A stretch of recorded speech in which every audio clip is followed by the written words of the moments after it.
Enseguida repasamos ese cierre de los mercados europeos, pero antes ya está por aquí Marta Vilar y tiene preparado a Alberto Iturralde para el análisis del mercado.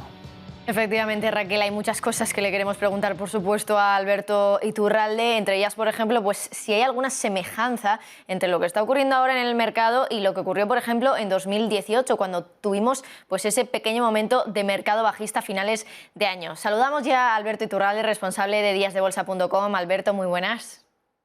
Buenas tardes. Bueno, Alberto, dime.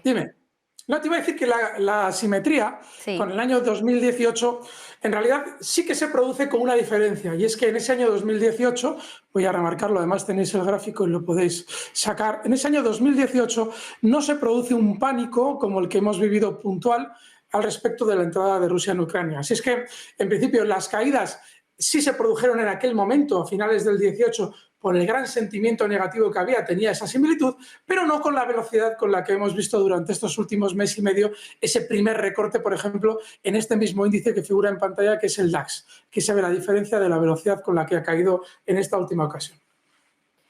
Y bueno, yo también quería empezar, Alberto, preguntándote un poco pues, por tu visión general de los mercados ahora mismo, con datos de inflación que estamos viendo en prácticamente todos los países que publican esos datos. Estamos viendo cómo esa inflación está aumentando. En el caso de España, confirmado que la inflación en marzo ha sido del 9,8%, en Estados Unidos una inflación del 8,5%, por encima, ligeramente por encima de lo que se esperaba, con los bancos centrales que por una parte pues ya están empezando a subir tipos. Hoy lo ha hecho también, por ejemplo, el Banco de Canadá. Se espera que en mayo o en junio incluso la Reserva Federal empiece también a reducir balance en 95.000 millones de dólares al mes. Mientras tanto, aquí en Europa tenemos mañana a Christine Lagarde, la presidenta del Banco Central Europeo, que también va a dar pues una rueda de prensa tras la reunión de política monetaria del BCE. ¿Qué es lo que se puede esperar, por ejemplo, también respecto a la reunión de mañana? Entiendo que no se esperan grandes anuncios por parte de Christine Lagarde, pero ¿a qué debe estar atento el mercado respecto a los temas, a los asuntos a los que pueda hacer referencia Christine Lagarde? El mercado debe estar pendiente a un fenómeno que se nos olvida, y es que de tanto hablar de inflación, de posibles subidas de tipos y todo lo que tiene que ver con ello, nos hemos olvidado de que esto ya se preveía. Yo no me dedico a la economía como tal, me dedico a la bolsa, pero yo llevo escuchando un año entero la barbaridad y opiniones sobre la barbaridad que suponía esos estímulos monetarios que se estaban lanzando al mercado para sostener tal o cual problema. Y se advertía por parte de los economistas que eso en el tiempo supondría un problema mayor. Bueno, pues ya está, lo tenemos aquí. ¿Y por qué es muy importante relajar la relevancia que le estamos dando a ese fenómeno que ya alguien lo preveía antes? Yo solamente preveo lo que va a pasar en la bolsa. Pues porque cuando nos vamos a la bolsa a intentar interpretar cómo eso puede afectar en los mercados, si se nos olvida que ya llevamos un año escuchando predicciones de cómo va a afectar negativamente esa gran emisión de moneda, que no es más que eso lo que está produciendo la inflación, Putin ha llegado a última hora. Lo de la inflación ya lo tenemos en la mesa desde hace año y medio, 2 años, cuando en lugar de ser responsables con el tratamiento de la pandemia, se empezó a emitir dinero a modo de deuda, como si, bueno, en un momento determinado esto ya se devolverá, pero mientras tanto el dinero que esté en el mercado. Eso es lo que hace subir los precios. Luego, si ya sabíamos eso desde hace año y medio y ahora tenemos ya los datos que nos lo confirman, ¿cómo esperamos hacer negocio en el mercado con esa información? No tiene sentido. Si realmente fuera a ser tan negativo para la bolsa ya se habría desplomado y sin embargo no lo ha hecho.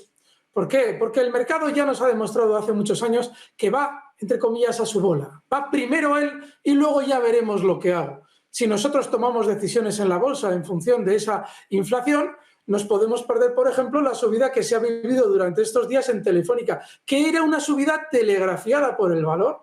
Estas subidas que hace Telefónica muy de vez en cuando en las que tú tienes tiempo de sobra para entrar y aprovecharlas.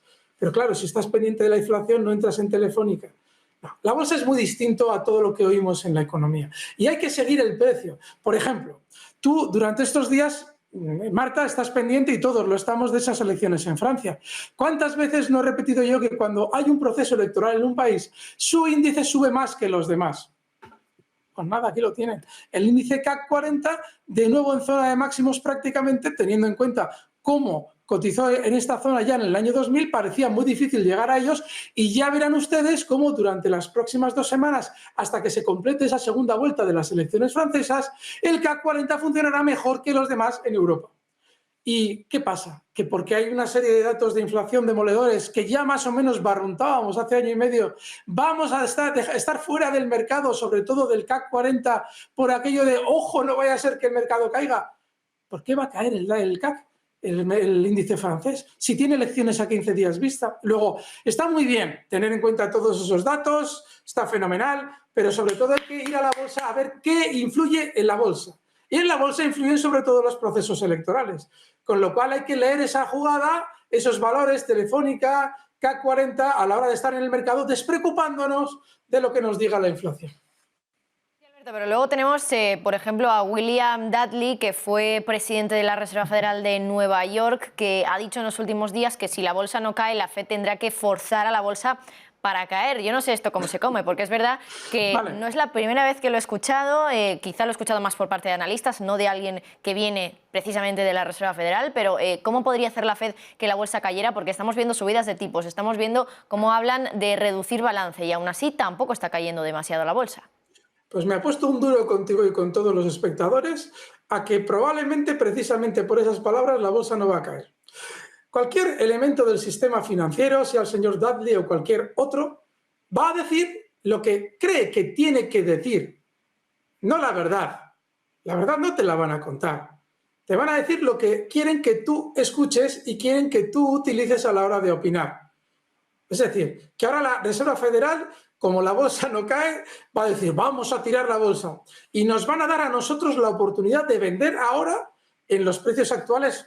Estamos poniendo el ejemplo del CAC 40, que no dejan de estar muy por encima de la zona en la que ha estado en los últimos 15 años el DAX, 20 años, ha estado hasta en zonas de 2.300 y ahora que se encuentra un 200% por encima, nos van a dar una maravillosa oportunidad de vender, de salir ahora, porque claro, como la Fed va a tirar el mercado, pues mira, usted sale ahora, va a ganar mucho dinero con esta operación. Sale ahora, tiramos el mercado porque no nos queda otro remedio. ¿Cómo no vamos a tirar el mercado? Y usted luego recompra todo más abajo, mucho más barato.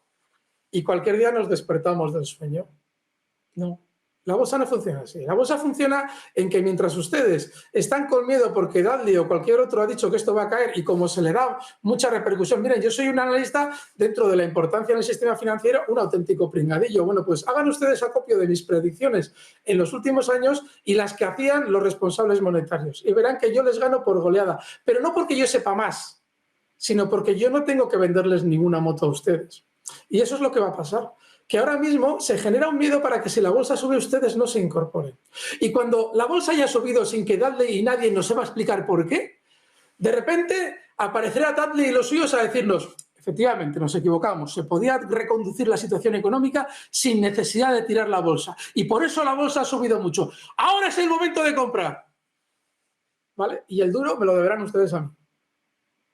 Alberto, también te quería preguntar por el oro porque, bueno, históricamente ha servido también como valor refugio cuando hay inflación, lo que está sucediendo ahora mismo. Sí. Lo tenemos en torno a los $1.980, 1978, lo hemos visto por encima en las últimas semanas, por encima de los $2.000 incluso. Y te quería preguntar un poco cómo ves la situación teniendo en cuenta esos datos de inflación que nos llegan, datos de inflación que podrían ya haber tocado techo según algunas casas de análisis también. ¿Cómo o qué podemos hacer en este caso, por ejemplo, con el oro? ¿Deberíamos estar invertidos ya en oro? ¿Es momento quizá de comprar ahora o ya hemos llegado tarde?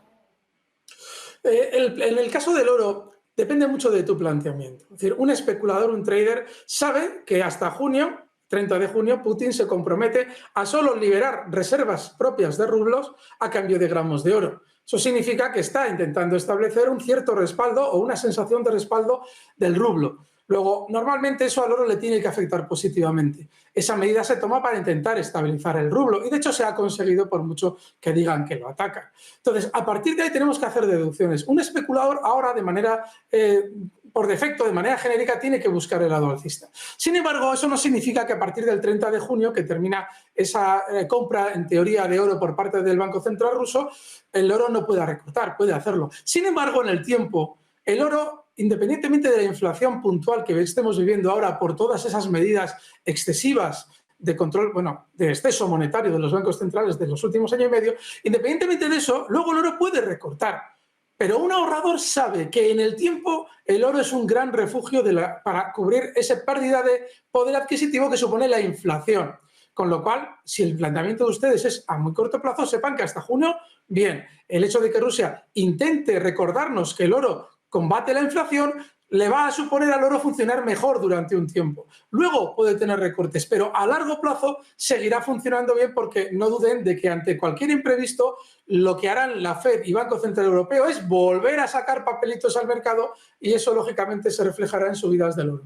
Hemos visto muchas turbulencias también en torno a esta empresa después de que Elon Musk pues comprara un paquete de acciones significativo de más del 9,2%. Luego dijo Musk que iba a entrar en la junta directiva, pero eso ya le imponía un límite de pues no sobrepasar el 14,9% del capital de la compañía. Finalmente Musk no va a entrar a formar parte de la junta directiva de Twitter, por tanto podría pues de nuevo sobrepasar ese límite en el caso de que quisiera. Lo que no he visto es que las acciones de Twitter hayan reaccionado al alza a la noticia de que Elon Musk, por tanto, ya no tiene ese límite para poder seguir comprando acciones de Twitter como quiera. Es cierto que al principio, cuando conocíamos la noticia de que Elon Musk había empezado ya a comprar acciones de Twitter y que ya ostentaba un 9,2%, lo que se decía también en los mercados es: no vaya a ser que Elon Musk esté preparando pues tomar el control de Twitter, y por eso incluso llegó a subir hasta los $50 la acción. Pero, como digo, después de conocer esta noticia, no hemos visto tampoco demasiada reacción por parte de los títulos de Twitter al hecho de que Elon Musk ya no va a formar parte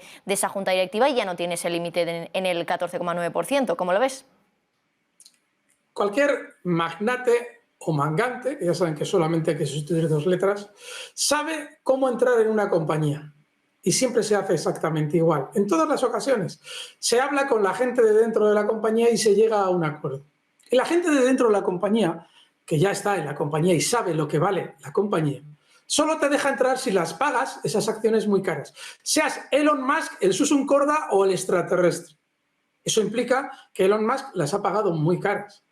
Pero es que además a Elon Musk le habrán exigido, como sucede en muchas ocasiones, que todos esos gritos al viento que hace con el Bitcoin también los haga con Twitter.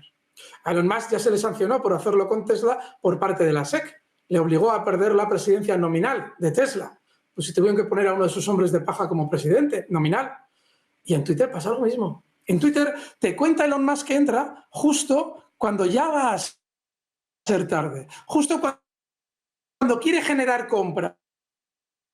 Al día, el mismo día que te dice que va a entrar comprador en Twitter, que es justo hoy. Ya cuando Twitter abre en el mercado americano ese día, conocemos la noticia. Y abre ya, es decir, que o sabes tú la noticia o no la vas a poder aprovechar con tiempo, con un 22% de subida. Durante 3-4 sesiones solo se habla de la entrada de Elon Musk en Twitter y todas esas elucubraciones del Consejo de Administración a los que haces referencia. ¿Qué es lo que aprovecha el núcleo duro de Twitter que ya ha acogido a Elon Musk? Alguien se las tiene que vender. Se las vende ese núcleo duro. Le dice, bueno, ahora que ya eres de los nuestros, ahora tienes que hacer lo mismo que has hecho en Tesla y que te han sancionado por ello, y lo que has hecho con el Bitcoin, pero no te han podido sancionar porque el Bitcoin no entra dentro del control de la SEC, lo tienes que hacer con Twitter. ¿Qué es? Pues eso.